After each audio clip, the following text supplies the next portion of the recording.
নমস্কার বন্ধুরা, স্বপ্নার মেয়ের রান্নাঘরে তোমাদের আবারও একটা নতুন ভিডিওতে অনেক অনেক স্বাগত। আশা করি তোমরা সবাই ভালো আছো, আমিও বেশ ভালো আছি। আমাদের একটা খুব পপুলার সবজি কিন্তু চলে এসছে, আর সেটা হলো সজনে। তাই সজনে দিয়েই আজকে তোমাদের একটা সুন্দর রেসিপি তৈরি করে দেখাবো। তো চলো, সজনেগুলো রান্না করতে গেলে আগে তো প্রথমে সজনেগুলোকে ভালো করে বাছতে হবে। তাই সর্বপ্রথম দা নিয়ে কিন্তু আমি সজনে আর একটা আলুকে ভালো করে ছোট ছোট টুকরো করে কেটে নিলাম। রান্নাটা শুরু করার আগে প্রথমে আমি রান্না করার জন্য যে মরিচটা লাগবে সেই মরিচগুলো বেটে নিচ্ছি। আমি এই তরকারিটা রান্না করার জন্য 4 থেকে 5টা শুকনো মরিচ নিয়ে নিলাম, আর তারপর শিলনোড়ায় ভালো করে একদম ফ্রেশ করে বেটে নিয়েছি। এই রান্নাটার মধ্যে শুকনো মরিচ বেটে দিলে কিন্তু খুবই ভালো লাগে, দেখতেও সুন্দর লাগে আর খেতেও অসম্ভব সুন্দর হয়। তো চলো, মরিচটা বেটে তারপর আমি আজকে সজনেগুলো কী দিয়ে রান্না করছি সেটা দেখাই। আর এইটা হলো চন্দনা শুটকি, তোমরা কি বলে থাকো আমাকে জানিও কিন্তু। তো দেখো, প্রায় অনেকটা বড় সাইজের কিন্তু আমি একটা চন্দনা শুটকি নিয়ে নিয়েছি।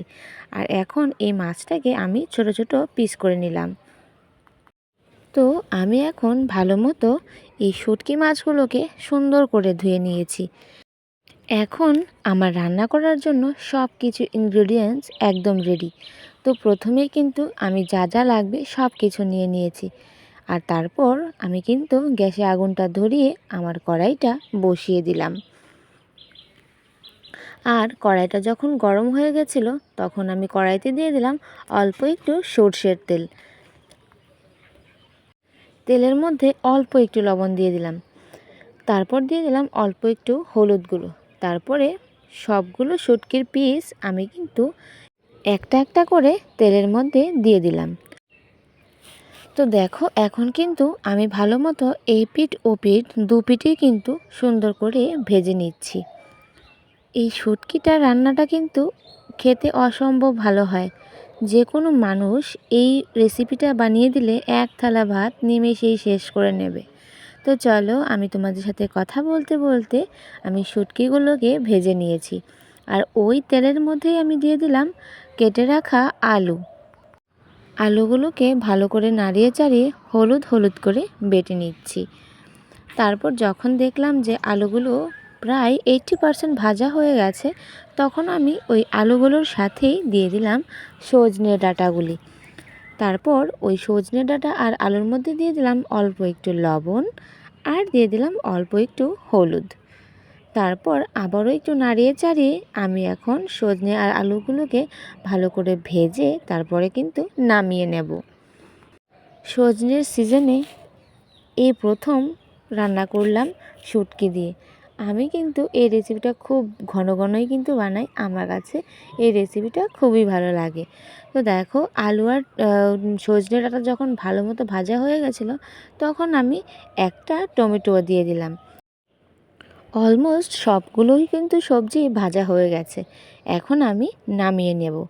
তো নামিয়ে নেওয়ার পর ওই কড়াইয়ের মধ্যেই আমি দিয়ে দেব আবারও অল্প একটু সর্ষের তেল, আর তেলের মধ্যে দিয়ে দিলাম এক মুঠো পেঁয়াজ কুচি আর একটা তেজপাতা।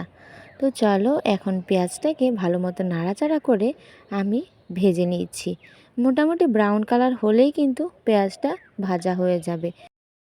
পেঁয়াজটাকে একটু ভেজে আমি বেটে রাখা শুকনো মরিচের বাটাটাকে পেঁয়াজের মধ্যে দিয়ে দিলাম। তারপর আবার একটু নাড়াচাড়া করে মরিচটাকে পেঁয়াজের সাথে ভালো মতো কষিয়ে নিলাম। আর কষানোটাকে আর একটু সুন্দর করার জন্য দিয়ে দেব অল্প একটু জল, যাতে শুকনো মরিচটা সেই ভাজার সাথে সাথে অল্প একটু সেদ্ধ হয়ে যায়। তো মোটামুটি কিন্তু মরিচটাকে নাড়িয়ে চাড়িয়ে কষিয়ে নিলাম। এখন আমি দিয়ে দেব ভেজে রাখা সবগুলো সবজি, যেখানে ছিল আলু, সজনে ডাঁটা আর ছিল একটা টমেটো। তো সবগুলো সবজি দিয়ে আবারও একটু নাড়াচাড়া করিয়ে দিয়ে দিলাম অল্প একটু ঝোল।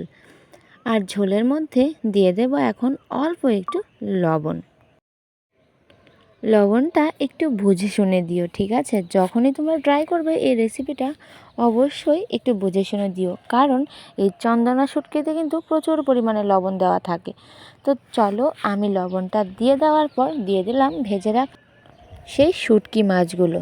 তো তারপরে শুটকি মাছগুলো দিয়ে আমি এখন নাড়াচাড়া করে দিয়ে দেব অল্প একটু জিরের গুঁড়ো, যেটা হচ্ছে এই তরকারির লাস্ট ইনগ্রেডিয়েন্টস, ঠিক আছে? তো ঝোলটা যখন প্রায় ফুটে এসছে, আমি কিন্তু তরকারিটাকে নামিয়ে নিলাম।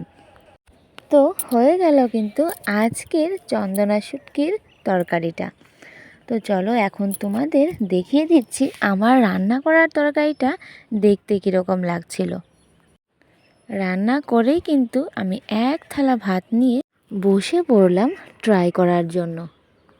তো আজকের জন্য এখানেই বিদায় নিচ্ছি। সবাই ভালো থাকো, সুস্থ থাকো, আর অনেক হ্যাপি থাকো। সবাইকে অনেক অনেক ধন্যবাদ। Bye bye.